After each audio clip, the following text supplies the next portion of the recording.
pemilu dan pilkada untuk mendapatkan dukungan penuh agar penyelenggaraan pilkada serentak di seluruh Indonesia ini berjalan dengan baik dan lancar. Alhamdulillah Pansolnas yang diselenggarakan 2 hari ini berjalan dengan baik.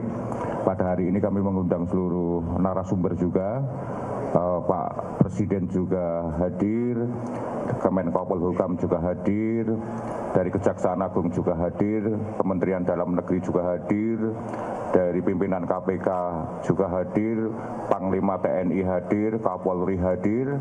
Ini menegaskan bahwa dukungan terhadap penyelenggaraan pilkada ini sangatlah penuh dan kami mohon doa restu kepada seluruh masyarakat Indonesia agar penyelenggaraan pilkada yang tinggal 98 hari ini berjalan dengan baik dan berjalan dengan lancar. Saya kira itu aja ya update-nya untuk konsolidasi nasional penyelenggaraan pilkada serentak 2024 yang diselenggarakan oleh KPU Republik Indonesia yang melibatkan seluruh jajaran KPU Provinsi dan KPU Kabupaten Kota. Terima kasih. Wassalamualaikum warahmatullahi wabarakatuh. Baik, teman-teman sekalian yang saya banggakan, terima kasih atas waktu dan kesempatannya untuk menunggu kita menyampaikan konferensi pers pada malam hari ini. Sebagaimana kita tahu, kemarin 19 Agustus kita semua sudah mengikuti proses PHPU Jilid 2, sidang-sidang terakhir di Mahkamah Konstitusi.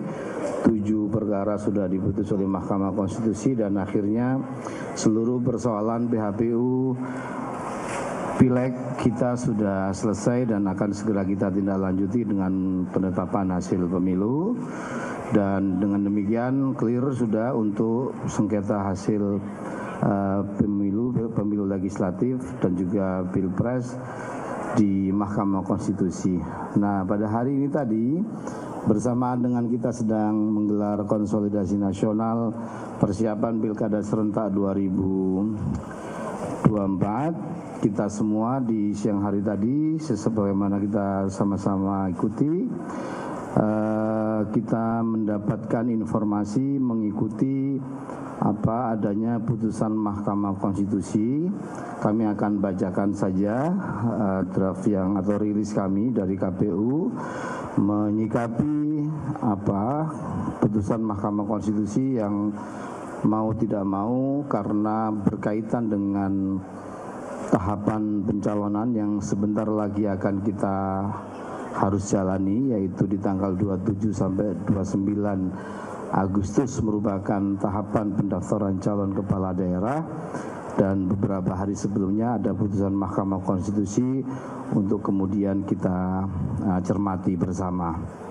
Pada hari ini Selasa 20 Agustus 2024, Mahkamah Konstitusi telah membacakan putusan uji materi terhadap Undang-Undang Nomor 10 Tahun 2016 tentang perubahan kedua atas Undang-Undang Nomor 1 Tahun 2015 tentang penetapan peraturan pemerintah pengganti Undang-Undang Nomor 1 Tahun 2014 tentang pemilihan gubernur, bupati dan wali kota menjadi undang-undang pilkada yang akan berpengaruh terhadap tahapan pendaftaran pencalonan kepala daerah yang dilaksanakan 27 Agustus sampai 29 Agustus.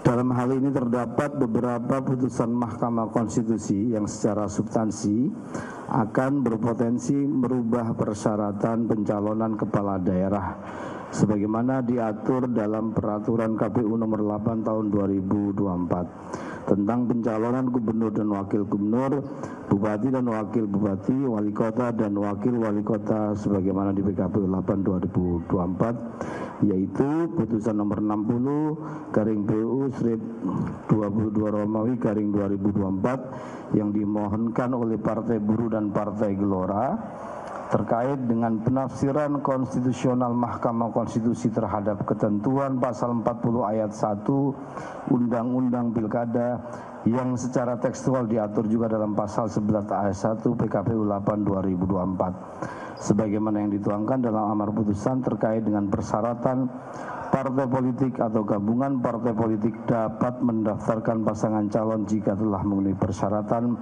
perolehan paling sedikit 20% dari jumlah kursi Dewan Perwakilan Rakyat Daerah atau 25% dari akumulasi perolehan suara sah dalam pemilihan umum anggota Dewan Perwakilan Rakyat Daerah di daerah yang bersangkutan tidak mempunyai kekuatan hukum mengikat sepanjang tidak dimaknai partai politik atau gabungan partai politik peserta pemilu dapat mendaftarkan pasangan calon jika telah memenuhi persyaratan sebagai berikut. Untuk mengusulkan calon gubernur dan calon wakil gubernur, A. Provinsi dengan penduduk termuat dalam DPT sampai dengan 2 juta jiwa, partai politik atau gabungan partai politik peserta pemilu harus memperoleh suara sah paling sedikit 10% di provinsi tersebut. Provinsi dengan jumlah penduduk yang termuat dalam DPT tetap dalam DPT lebih dari 2 juta jiwa sampai dengan 6 juta jiwa, partai politik atau gabungan partai politik harus memperoleh suara sah paling sedikit 8,5% di provinsi tersebut. C. Provinsi dengan jumlah penduduk yang termuat pada DPT lebih dari 6 juta jiwa sampai dengan 12 juta jiwa, partai politik atau gabungan partai politik peserta pemilu harus memperoleh suara sah paling sedikit 7,5% di provinsi tersebut. D. Provinsi dengan jumlah penduduk yang termuat DPT-nya lebih dari 12 juta jiwa, partai politik atau gabungan partai politik peserta pemilu harus memperoleh suara sah paling sedikit 6,5% di provinsi tersebut. Untuk mengusulkan calon bupati dan calon wakil bupati, calon wali kota dan wali kota, A.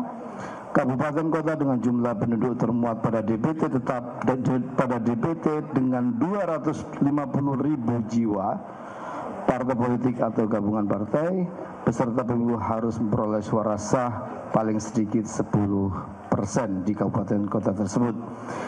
B. Kabupaten kota dengan jumlah penduduk yang termuat pada daftar pemilih tetap 250.000 sampai dengan 500.000 jiwa, partai politik atau gabungan partai politik peserta pemilu harus memperoleh suara sah paling sedikit 8,5% di kabupaten kota tersebut. C. Kabupaten kota dengan jumlah penduduk yang termuat pada daftar pemilih tetap lebih dari 500.000 sampai dengan 1 juta jiwa, partai politik atau gabungan partai politik peserta pemilu harus memperoleh suara sah paling sedikit 7,5% di kabupaten kota tersebut. D. Kabupaten kota dengan jumlah penduduk yang termuat dalam DPT lebih dari 1 juta jiwa, partai politik atau gabungan partai politik harus memperoleh suara sah paling sedikit 6,5% di kabupaten kota tersebut. Teman-teman sekalian, selain itu Mahkamah Konstitusi juga membatalkan pasal 40 ayat 3 Undang-Undang Pilkada yang mengatur dalam hal partai politik atau gabungan partai politik mengusulkan pasangan calon menggunakan ketentuan peroleh paling sedikit 25% dari akumulasi perolehan suara sah sebagaimana dimaksud pada ayat 1. Ketentuan itu hanya berlaku untuk partai politik yang berhak kursi di Dewan Perwakilan Rakyat Daerah yang secara tekstual diatur dalam pasal 11 ayat 3 PKPU 8 2024. Kedua, putusan Mahkamah Konstitusi nomor 70 PUU strip 22 Romawi garing 2024 terkait dengan persyaratan batas usia calon kepala daerah yang diatur dalam pasal 7 ayat 2 huruf C Undang-Undang Pilkada yang harus dipenuhi dalam proses pencalonan yang bermuara pada penetapan calon sebagaimana yang dituangkan dalam pertimbangan putusan Mahkamah Konstitusi di halaman 50. Sedangkan saat ini berdasarkan pasal 15 PKPU 8 2024 pemenuhan batas usia calon kepala daerah dihitung sejak pelantikan pasangan calon terpilih yang sebelumnya rumusan ketentuan tersebut merujuk pada putusan Mahkamah Agung nomor 23 garing P garing HUM garing 2024. Mengingat kedudukan putusan Mahkamah Konstitusi adalah self-executing, segera berlaku tanpa merubah undang-undang. Dalam hal ini, teman-teman sekalian, KPU mengambil langkah-langkah sebagai berikut. Pertama, kami akan mengkaji lebih detail lagi salinan putusan Mahkamah Konstitusi tersebut. lebih komprehensif lagi untuk memahami secara utuh persyaratan calon kepala daerah yang konstitusional pasca putusan Mahkamah Konstitusi. Yang kedua, kami akan melakukan konsultasi dengan DPR dan pemerintah dalam rapat dengar pendapat terkait dengan putusan Mahkamah Konstitusi tersebut, dan segera kami akan bersurat resmi ke Komisi 2 atau DPR.